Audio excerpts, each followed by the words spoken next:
Bismillahirrahmanirrahim. Assalamualaikum warahmatullahi wabarakatuh. Alhamdulillahilladzi arsala rasulahu bil huda wa dinil haqq liyuzhirahu 'ala ad-dini kullih walau karihal musyrikun. Asyhadu an la ilaha illallah wahdahu la syarikalah wa asyhadu anna Muhammadan 'abduhu wa rasuluhu la nabiyya ba'dah. Allahumma shalli wa sallim 'ala nabiyyina Muhammadin wa 'ala alihi wa ashabihi ajmain amma ba'du. Qala Allah Ta'ala fi ayatil karim, a'udzu billahi minasyaitonir rajim. Laqad kana lakum fi Rasulillahi uswatun hasanah liman kana yarjullaha wal yawmal akhir wa dzakarallaha katsira. Wa qala Rasulullah sallallahu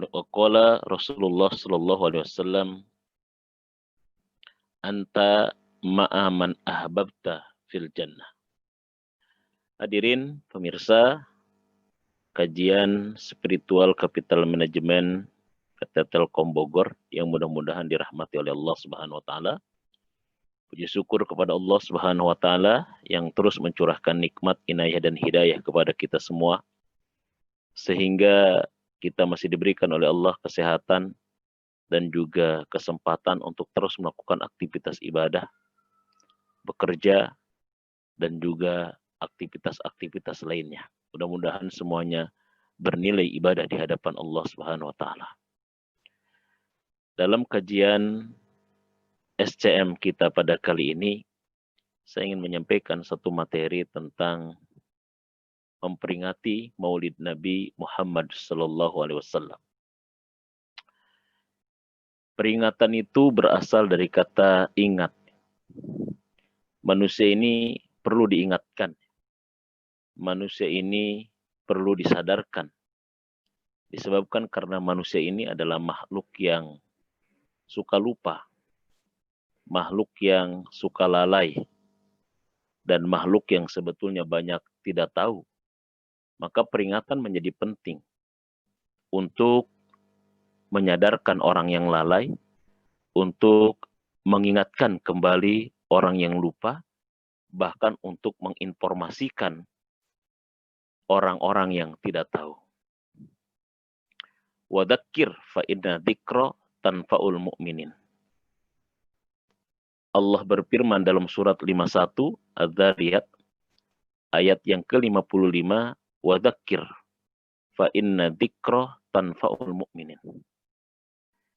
Ingatkan manusia karena sesungguhnya peringatan itu amat sangat bermanfaat bagi orang-orang yang beriman. Tentang apa manusia perlu diingatkan? Tentang banyak hal. Tentang siksa dan juga tentang pahala, tentang sorga dan juga tentang neraka. Bahkan manusia perlu diingatkan tentang hari-hari Allah. Jelas di dalam surat yang ke-14 Ibrahim ayat yang ke-5. Di sini Allah berfirman, "Walaqad arsalna Musa biayatina an akhrij qaumaka minaz zulumati ilan nur wa dzakkirhum bi ayyamillah inna fi dzalika laayatin likulli sabarin syakur." Sungguh kami telah mengutus Nabi Musa biayatina dengan ayat-ayat kami. An akhrij qaumaka minaz zulumati ilan nur, agar mereka mengingatkan, mengeluarkan, ya agar Musa mengeluarkan kaumnya dari kegelapan kepada cahaya. Wa dzakkirhum bi ayyamillah. Di situ ada kata-kata wadzakirhum bi ayyamillah, dan ingatkanlah mereka tentang hari-hari Allah. Ayyam ini adalah jama dari kata yaum, ya. Kalau yaum itu adalah mufrad, artinya hari. Kalau ayyam itu artinya adalah hari-hari, ya. Ayyam dalam bahasa Arab artinya hari-hari. Kalau ayam dalam bahasa Indonesia bisa macam-macam, bisa fried chicken, ayam kalasan, ayam Bandung gitu loh ya. Itu bisa macam-macam, bisa beda-beda. Ayat ini terkait dengan kisah selamatnya Nabi Musa dari kejaran Fir'aun. Selamatnya Nabi Musa dari kejaran Fir'aun. Jadi Nabi Musa dikejar oleh Fir'aun. Pada saat itu Nabi Musa diselamatkan, ya, melewati laut yang terbelah dengan tongkatnya Nabi Musa. Kemudian Fir'aun dan juga bala tentaranya masuk. Pas di tengah-tengah akhirnya Musa memukulkan kembali dan laut kembali menyatu. Dan Fir'aun di situ binasa dan Musa dengan kaumnya itu selamat. Nah, dari inilah muncul sebetulnya asbabul wurud, asbabun nuzul, ya puasa setiap tanggal 10 di bulan Muharram yang dikenal dengan puasa Asyura. Jadi puasa Asyura itu adalah puasa dulu orang-orang Bani Israel dalam rangka bersyukur atas nikmat Allah diselamatkannya Nabi Musa alaihissalam dari kejaran Fir'aun dan sekaligus saat itu dibinasakannya Fir'aun dan berakhirnya sebuah kekuasaan yang diktator dan otoriter. Nah, asbabul nuzul ayat ini terkait dengan Musa, tetapi ayat ini menggunakan kata-kata hari dengan kalimat jama, hari-hari. Nah, sehingga di sini para ulama mengatakan bahwa wadakirhum bi ayyamillah. Ingatkan manusia tentang hari-hari Allah. Bukan saja terkait dengan masalah Musa. Bukan saja terkait dengan masalah Bani Israel. Tapi hari Allah itu adalah hari di mana Allah menampakkan tentang kebesarannya. Allah menampakkan tentang nikmat-nikmatnya. Allah nampakkan tentang tanda kekuasaannya. Itulah hari Allah. Nah, kalau hari Allah itu adalah hari di mana Allah nampakkan kebesaran dan kekuasaannya. Allah nampakkan nikmat-nikmatnya kepada umat manusia. Syekh Hanafi Al-Mahlawi di dalam kitabnya Ayyamullah, enggak ada hari yang lebih baik di dunia ini selain hari ketika dilahirkannya Nabi Muhammad Sallallahu Alaihi Wasallam. Jadi memperingati kelahiran Nabi Muhammad Sallallahu Alaihi Wasallam itu bukan semata-mata karena memang adanya kias, tapi memang ada teks yang secara tersurat menyebutkan tentang perintah kita memperingati hari-hari Allah. Jadi bayangkan kalau selamatnya Musa sebagai nabi Bani Israel saja itu diperintahkan untuk selalu dikenang karena di situ ada tanda kebesaran Allah. Kalau misalkan ternyata hari-hari yang lain pun itu dinilai dengan hari-hari Allah, lalu hari ketika Rasul dilahirkan kenapa tidak disebut dengan hari Allah? Kalau selamatnya Musa kita peringati setiap tahun dengan puasa Asyura, ya, dari kejaran Fir'aun pada saat itu. Lalu kenapa kita pun tidak boleh memperingati tentang lahirnya Nabi kita Muhammad Sallallahu Alaihi Wasallam? Bagaimana ini bisa terjadi seperti itu? Bahkan di dalam kitab apa namanya? Bahkan di dalam kitabnya Ibnu Katsir, ya, Al-Bidayah wa Nihayah, ya. Di sini dikatakan dalam kitab Ibnu Katsir Al-Bidayah wa Nihayah di jilid yang pertama di juz yang kedua, ini saya enggak cantumkan halamannya. Halaman yang di sini ada halaman yang ke-274, ya. Itu di situ dikatakan oleh Imam As-Suhaili, ya, saya bacakan. Haka As-Suhaili an tafsirin Baqa bin Mukhalid Al-Hafiz. Kata Imam As-Suhaili di sini, saya bacakan bahasa Arabnya, itu terjemahnya ada di situ. Anna iblisa rona arba'a ronatin. Iblis itu merana. Iblis itu nelangsa, bersedih, berteriak arba'a ronatin dengan 4 teriakan. Ya, dengan 4 teriakan disebabkan 4 hal. Apa yang pertama? Hina lu'ina. Pertama, iblis itu teriak ketika dilaknat oleh Allah. Wahina uhbito. Yang kedua, ketika diusir dari sorga. Wahina wulida Rasulullah SAW. Dan ketika dilahirkan Nabi SAW. Wahina unzilatil Fatihah. Dan ketika diturunkan surat Al-Fatihah. Jadi ketika Rasulullah terlahir, alam semesta bergembira. Semua makhluk bergembira. Hatta dedengkotnya orang kafir pada saat itu Abu Lahab bergembira. Bahkan kegembiraannya Abu Lahab ini sampai ya diabadikan di dalam kitab tafsir atau kitab hadis Sahih Bukhari, ya. Karya apa yang disarah oleh Ibnu Hajar Al-Asqalani, ya. Itu di jilid yang ke-9 di halaman 166 sampai 167. Itu ada informasi dari Abbas bin Abdul Muttalib. pamannya Rasulullah SAW itu pernah tidur dan bermimpi ketemu dengan Abu Lahab. Ini lihat nanti, cek ya, cek kitab hadis Sahih Bukhari, ya, yang di Sarah Sahih Bukhari Fathul Bari, ya, karya Ibnu Hajar Al Asqalani, di jilid yang 9, ya, di halaman yang ke 166 dan 167, di alinea paling akhir 167, dan alinea paling atas di 167-nya, alinea paling akhir 166-nya. Lihat di situ. Imam As-Suhaidi mengatakan, lamma mata Abu Lahab, berdasarkan informasi dari Abbas bin Muthalib, ketika Abu Lahab itu meninggal, Abu Lahab itu wafat, kemudian Abbas bin Abdul Muthalib bermimpi bertemu dengan Abu Lahab, dan dia bertanya kepada Abu Lahab, bagaimana keadaanmu setelah kematianmu? Kata Abu Lahab, aku berada di tempat yang tidak baik, ya, berada di dalam penyiksaan yang sangat luar biasa. Akan tetapi hanya saja di setiap hari Senin aku diringankan azabnya disebabkan aku pernah bergembira dengan kelahiran ponakanku Muhammad, kemudian aku bebaskan budakku yang bernama Suwaibah al-Aslamiyah. Dan Suwaibah inilah kemudian akhirnya yang pernah menyusui Rasulullah Shallallahu Alaihi Wasallam. Masya Allah. Jadi dahsyat di situ. Sehingga dari keterangan-keterangan ini, maka sebetulnya memperingati kelahiran Nabi Muhammad SAW adalah merupakan perkara yang penting. Dan memperingati kelahiran Nabi SAW itu bukan hanya memperingati tentang lahirnya saja. Memperingati kelahiran Nabi adalah memperingati tentang apa yang terjadi sebelum lahirnya Nabi, peristiwa apa yang terjadi ketika masa lahirnya Nabi, dan ada peristiwa apa pasca lahirnya Nabi. Jadi kita tidak bisa tekstual.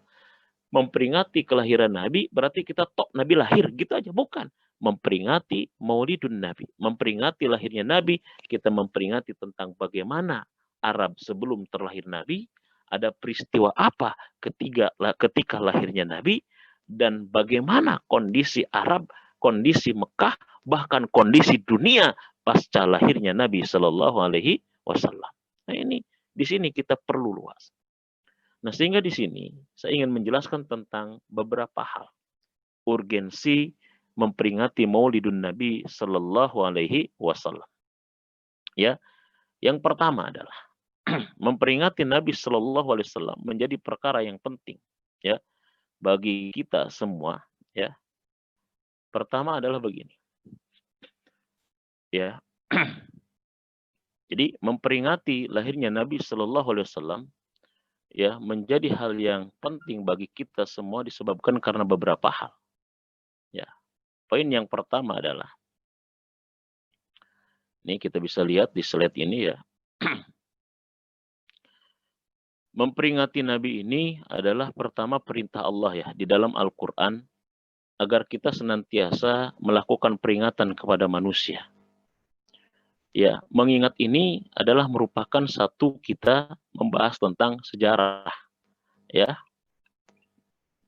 membahas tentang sejarah, ya. Jadi Allah sudah memerintahkan kepada kita dalam surat 5155, wadzakir fa inna dzikra tanfa'ul mu'minin, ya.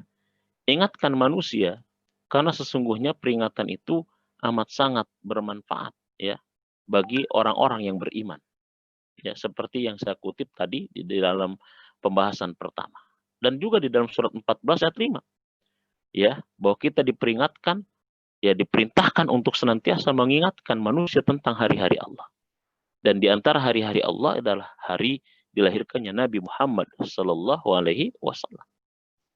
Nah, yang kedua, memperingati Maulid Nabi ini menjadi penting bagi kita. Kenapa? Memperingati kelahiran Nabi Muhammad SAW adalah mengkaji sejarah hidup beliau. Bagaimana sepak terjang dan perjuangan beliau dalam menegakkan kalimat Allah. Dan bagaimana beliau di dalam menyebarkan Islam. Sejarah adalah merupakan hal penting dalam Islam. Terlebih lagi sejarah Nabi Muhammad kita, Nabi Muhammad Sallallahu Alaihi Wasallam. Dan ini adalah merupakan bagian daripada kewajiban kita menjadikan uswah beliau. Jadi bagaimana mungkin kita bisa menjadikan Rasul sebagai uswah, sebagai teladan dalam hidup kita? Ya, sebagai contoh terbaik dalam hidup kita kalau kita tidak mengkaji tentang sepak terjangnya. Kalau kita tidak mengkaji tentang bagaimana kehidupan Rasulullah Shallallahu Alaihi Wasallam. Jadi mengkaji kehidupan Rasulullah SAW menjadi penting karena ada kewajiban setiap pribadi kita, setiap pribadi Muslim untuk menjadikan Rasul sebagai uswah dalam kehidupan kita. Nah, pertanyaannya bagaimana kita bisa mencontoh Rasul misalkan, ya dalam hal berdagang, berbisnis. Kita contoh Rasul dalam hal berkeluarga misalkan. Kita contoh Rasul dalam hal bernegara. Kita contoh Rasul misalkan dalam hal mendidik, gitu, dalam hal perang, dalam hal apapun. Bagaimana mungkin kita bisa mencontoh? Sementara kita tidak pernah mengkaji tentang sejarah hidupnya. Sementara kita tidak tahu tentang bagaimana sepak terjang kehidupan dan perjuangan Rasulullah Shallallahu Alaihi Wasallam. Makanya Rasulullah itu diutus dalam waktu yang begitu lama, 23 tahun, bukan semata-mata untuk mengajarkan hal yang bersifat ritualisme. Bukan semata-mata mengajarkan hal yang bersifat ritual, ibadah mado. Tapi Rasul ingin mengajarkan tentang kehidupan manusia dari melek sampai meram, dari masjid sampai ke pasar, dari kantor, dan lain sebagainya, dan lain sebagainya. Laqad kana lakum fi Rasulillahi uswatun hasanah. Sungguh ada dalam pribadi Rasulullah contoh teladan yang baik. Teladan dalam hal apa? Teladan dalam hal apapun. Silahkan contoh. Karena Rasul adalah merupakan role model yang terbaik dalam kehidupan kita. Nah, pertanyaannya, bagaimana kita mau mencontohnya?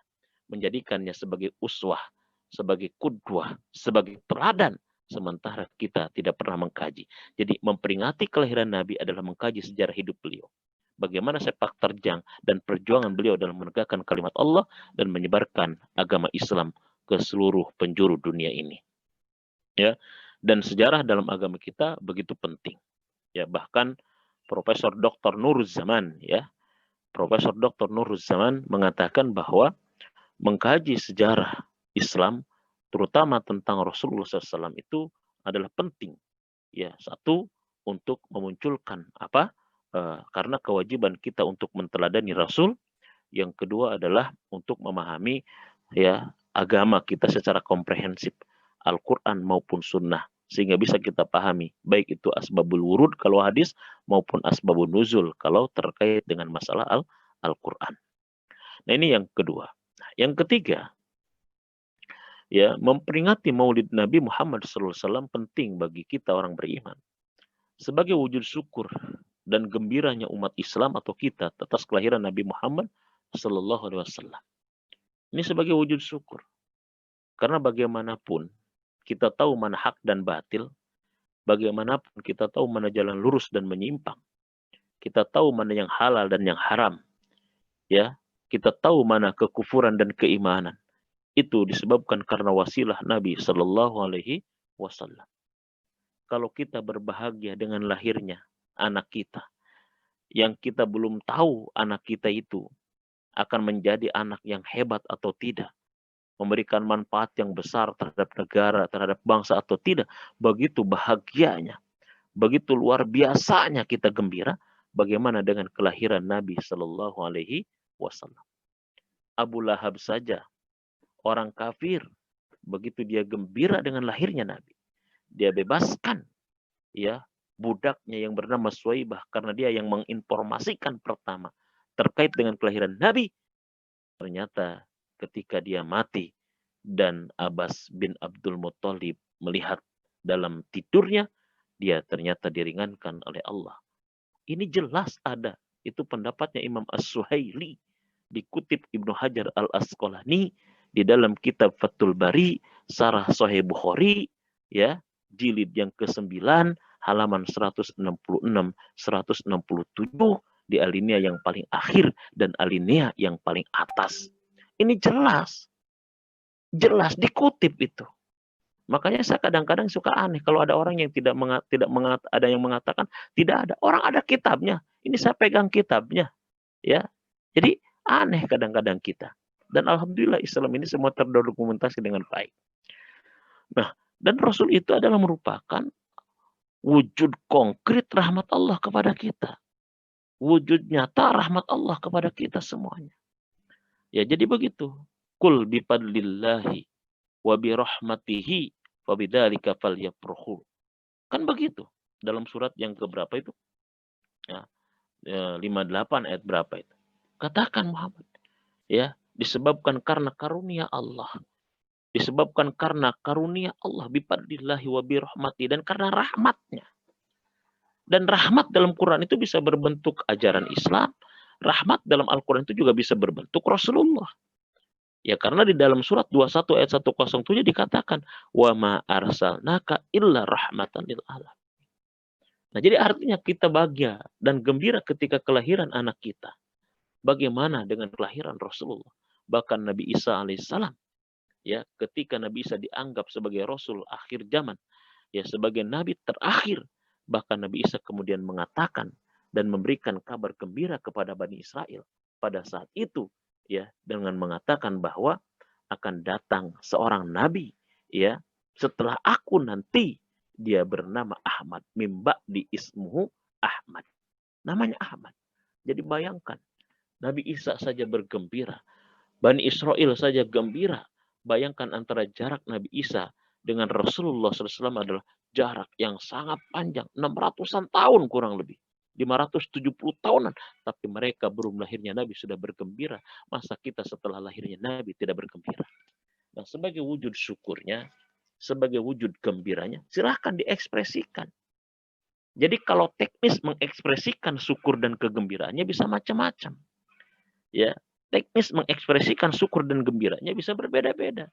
Tapi intinya adalah bergembira, asalkan cara mengungkapkan dan mengekspresikan syukur dan gembiranya tidak bertentangan dengan syariat agama.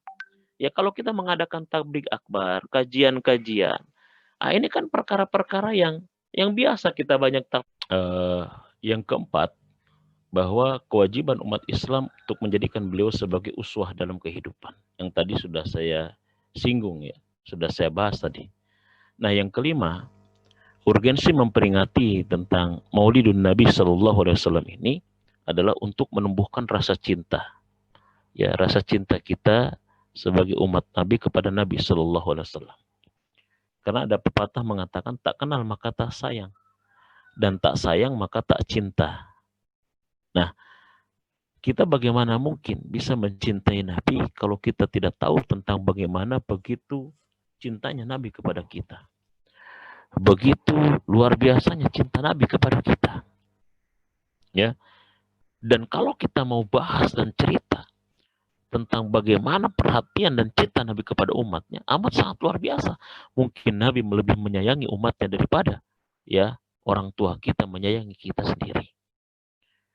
Dan kalau kita ingin tahu tentang bagaimana Nabi itu kasih sayangnya terhadap umat, kita bisa membaca surat At-Taubah ayat terakhir 129 itu.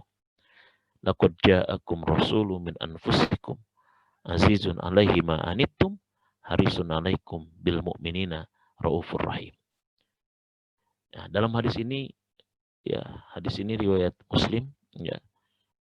Pernah datang seseorang, anna rajulan sa'alan Nabi sallallahu alaihi wasallam. Ada orang yang datang kepada Nabi sallallahu alaihi wasallam. Kemudian dia bertanya kepada Nabi gini, ya, mata sa'ah ya Rasulullah, kapan kiamat itu terjadi? Rasul jawab, wa mata a'dadtalah. Kau nanya kiamat, emang apa yang telah kau persiapkan untuk kiamat itu? La syai'an illa anni uhibbullah wa rasulah. Aku tidak mempersiapkan apa-apa. Ya, di dalam hadis lain riwayat ini mengatakan bahwa aku tidak mempersiapkannya dengan memperbanyak sholat, memperbanyak puasa. Walakin akan tetapi aku uhibbuka. Aku mencintai engkau ya Rasulullah. Aku mencintai Allah ya Rasulullah. Rasul menjawab, faqala anta ma'aman ahbabta. Engkau bersama dengan siapa yang kau cintai. Makanya Anas bin Malik, ya, yang meriwayatkan hadis ini kemudian berkata, fama parihna bi syai'in farahna bi qaulin Nabi sallallahu alaihi wasallam anta ma'aman ahbabta. Kata Anas bin Malik itu, enggak ada sesuatu yang paling membahagiakanku, tidak ada sesuatu yang paling menggembirakanku, melainkan ucapan Nabi sallallahu alaihi wasallam yang mengatakan anta ma'aman ahbabta. Engkau bersama dengan siapa yang kau cintai. Qala Anas, fa anna uhibbun Nabi sallallahu alaihi wasallam wa Abu Bakrin wa Umar wa arju an akuna ma'hum bi hubbi iyyahum wa illam a'mal bimithli a'malihim. Jadi kata Anas apa? Dan aku mencintai Nabi SAW. Aku mencintai Abu Bakar. Aku mencintai Umar. Dan aku berharap selalu bersama mereka. Bihubbi iyahum. Dengan aku cinta kepada mereka. Wa illam a'mal bimisli a'malihim. Walaupun aku tidak bisa beramal seperti amal-amalnya mereka. Jadi bagi kita, ada kabar gembira berdasarkan hadis ini. Ya, kita mungkin tidak bisa beramal seperti amalnya Rasul. Kita tidak seperti halnya Abu Bakar. Kita tidak seperti halnya Umar dan sahabat-sahabat mulia lainnya. Tetapi bersama mereka nanti di sorga dengan cara kita mencintai mereka. Jadi oleh karena itu, jangan sembarangan dalam menjatuhkan cinta. Nabi cinta kepada kita, kita pun harus lebih cinta kepada Nabi Shallallahu Alaihi Wasallam. Kenapa? Karena seseorang akan bersama dengan siapa yang dia cintai. Jangan biarkan cinta Rasulullah bertepuk sebelah tangan. Mari jadikan momentum Maulid Nabi ini adalah momentum kita mengekspresikan ya tentang cinta kita kepada Nabi. Insya Allah. Mudah-mudahan ada manfaatnya bagi kita semua dan semoga Allah selalu tanamkan dalam hati kita cinta kepada Allah, cinta kepada Rasul dan cinta kepada sahabat-sahabat mulia lainnya. Dengan cinta, walaupun kita belum bisa beramal seperti mereka, insya Allah kita akan bersama mereka. Ini barangkali yang bisa disampaikan. Semoga ada manfaatnya bagi kita semua. Yang benar dari Allah, yang salah semata-mata kebodohan saya sendiri. Billahi taufiq wal hidayah. Assalamualaikum warahmatullahi wabarakatuh.